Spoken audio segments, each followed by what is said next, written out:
Hello everyone, how are you? Hope you all are doing okay and hope you all are having a beautiful and awesome day. Now, there was a triple takeout in Green Island, Hanover. The Hanover police are getting help from the Major Investigations Division as they probe 3 takeouts committed in Green Island on Tuesday night. A 61-year-old man was taken out in the first incident, followed by a man and a woman shortly after. These takeouts took place in Harding Hall, a usually quiet community in the Green Island Police Division, which has recently become a challenge for law enforcers. Unconfirmed reports are that all 3 were employed at a mega construction site in the parish. Currently, some intense investigation is underway.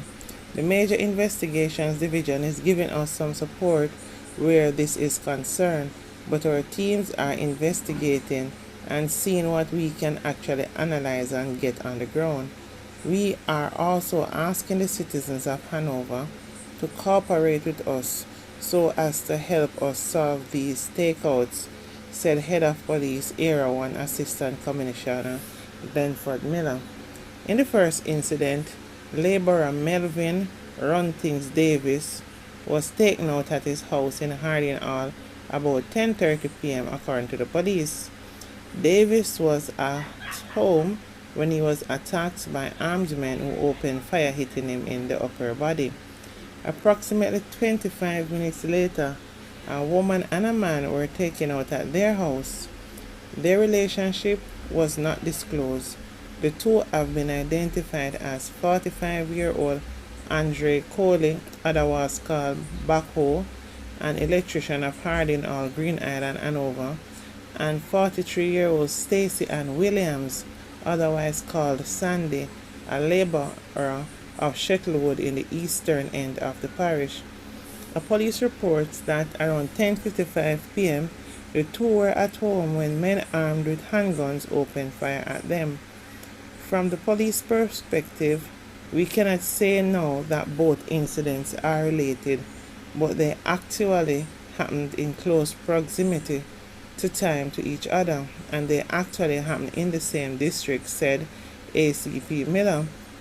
A disheartened member of Parliament for Hanover, Western Tamika Davis, said the incident have come at a time when the parish has seen a reduction in takeouts. We hope it is what it is, and it's not the start of something in this unusually peaceful and quiet community, said the MP, who is encouraging residents to remain calm. I want to encourage citizens who would have seen or heard anything or know anything to help the police, because that is the best way that we can help. Whatever information you have to share, share it. Do not determine on your own that it may not be helpful. Tell it to the police, your pastor, or an attorney. You can come to my office and let us see if it goes anywhere. Encourage Davis, who is also an attorney at law. What I find is happening mostly around the island, basically now you have to say all parishes, is that you have some neighborhoods that generally you would never hear anything happening in these areas. They are so quiet and seemingly united communities.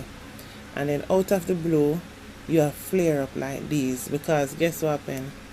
The same criminals them have friends and family living in these neighborhoods. So they go in there to basically hide out because they are expecting no one to know that they are there. Then basically they take their time to know the community and the people.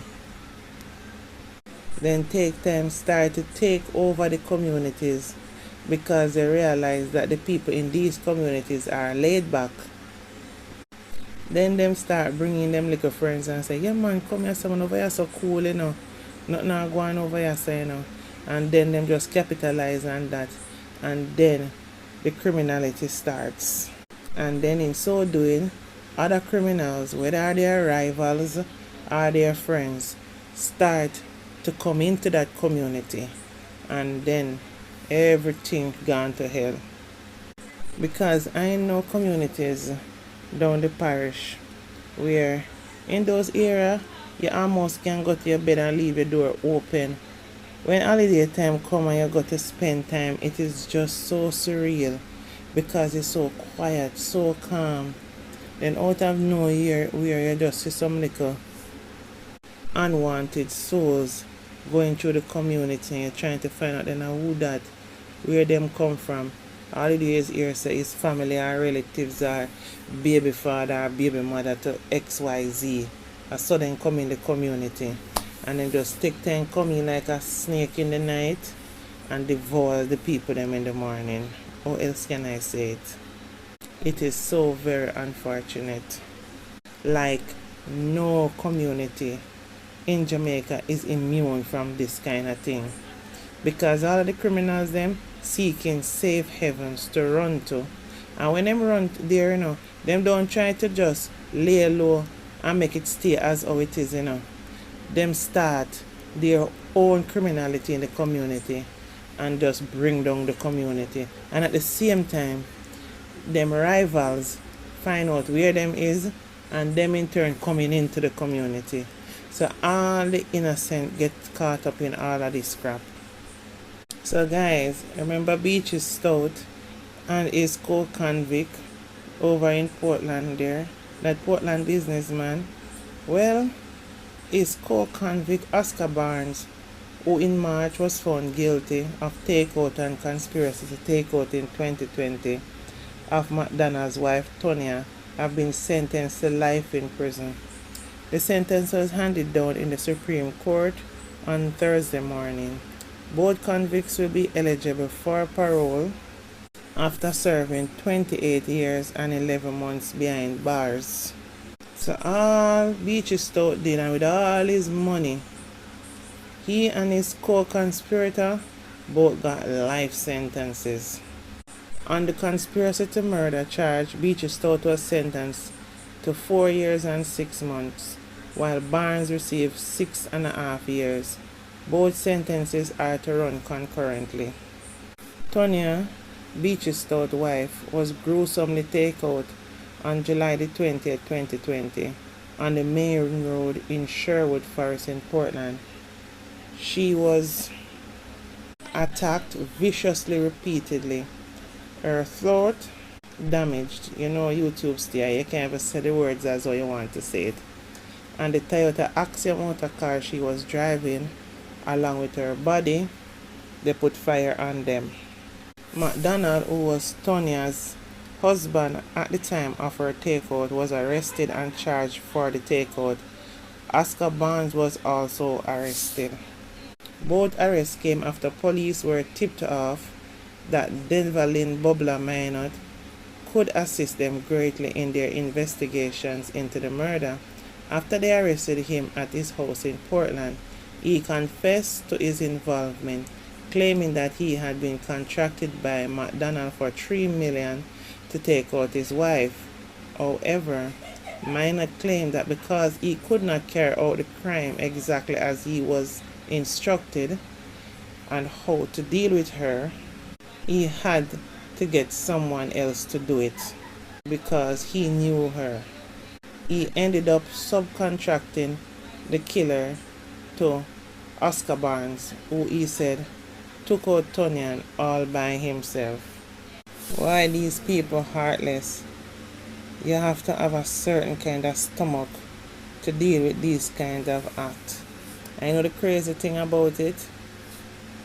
Beachy Stout is getting a life sentence for the takeout of his wife, and he allegedly take out his first wife too. But that is not the greatest thing. He has a son that is in the US force that also took out his own wife as well, and is in lockup in the United States for the similar thing that he done to his wife.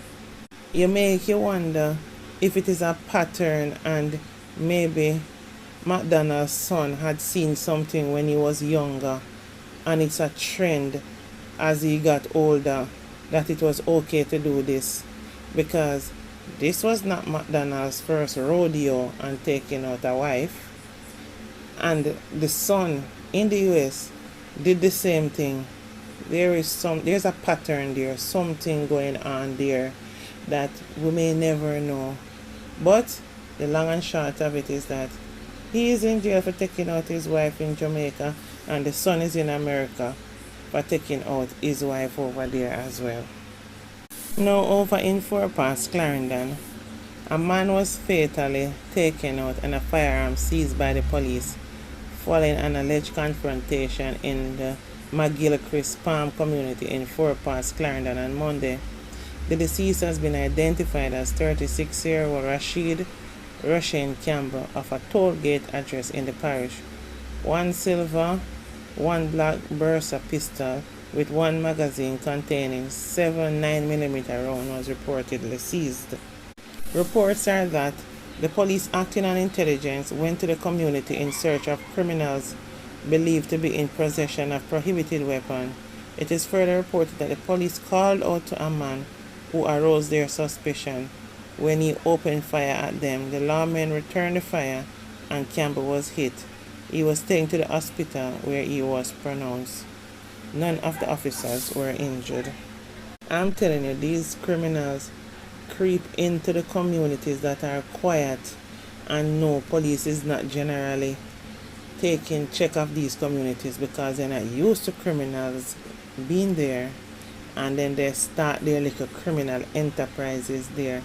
Then lo and behold, it draws the police attention eventually, and then there goes the community. And you know what? No place in Jamaica is immune from this. Anyway, guys, you know what you have to do. Always be careful of your surroundings, and most importantly, be very aware of who is around you. Anyway, guys, please remember to like, comment, and subscribe to my platform, please. Love you all. Bye for now.